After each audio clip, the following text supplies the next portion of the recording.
ایک دفعہ کا ذکر ہے کہ ایک غریب مگر نیک دل فقیر بابا رحمت شہر کے دروازے پر بیٹھ کر بھیک مانگا کرتا تھا۔ اس کی آنکھیں روشنی سے محروم تھیں، مگر اس کا دل محبت اور شکر گزاری سے لبریز تھا۔ ہر صبح وہ اللہ کا شکر ادا کرتا اور ہر شام لوگوں کے دیے ہوئے چند سکوں پر قناعت کرتا۔ ایک دن ایک امیر تاجر جو کاروبار میں بے تحاشا نقصان اٹھا چکا تھا، غصے میں بازار سے گزر رہا تھا۔ اس کے ہاتھ میں ایک سونے کی اینٹ تھی جو وہ اب فضول سمجھ رہا تھا۔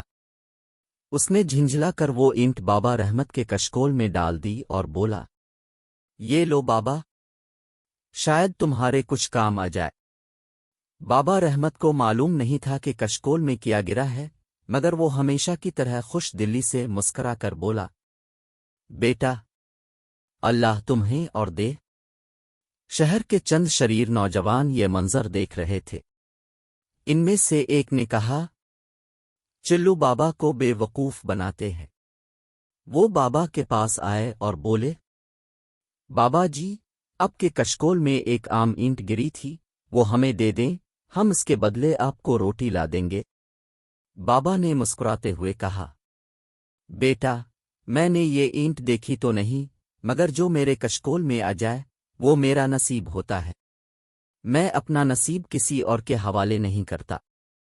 یہ سن کر وہ نوجوان ہنس کر چلے گئے، مگر ایک نیک دل دکاندار جو یہ سب دیکھ رہا تھا بابا کے پاس آیا اور بولا، بابا جی، اب کے کشکول میں جو چیز گری تھی وہ عام اینٹ نہیں بلکہ سونے کی اینٹ تھی۔ اب امیر ہو چکے ہیں۔ بابا مسکرا کر بولا، بیٹا، میرے لیے قناعت ہی سب سے بڑی دولت ہے۔ میں اگر اس اینٹ کو سنبھال بھی لوں تب بھی مجھے وہی روٹی کھانی ہے جو میں روز کھاتا ہوں، وہی جھونپڑی میں سونا ہے جہاں میں روز سوتا ہوں۔ میں اس اینٹ کا کیا کروں گا؟ یہ کہہ کر بابا نے وہ سونے کی اینٹ اس دکاندار کو دے دی اور کہا، اگر تم کسی غریب کی مدد کر سکو تو یہ میرے لیے سب سے بڑی دولت ہوگی۔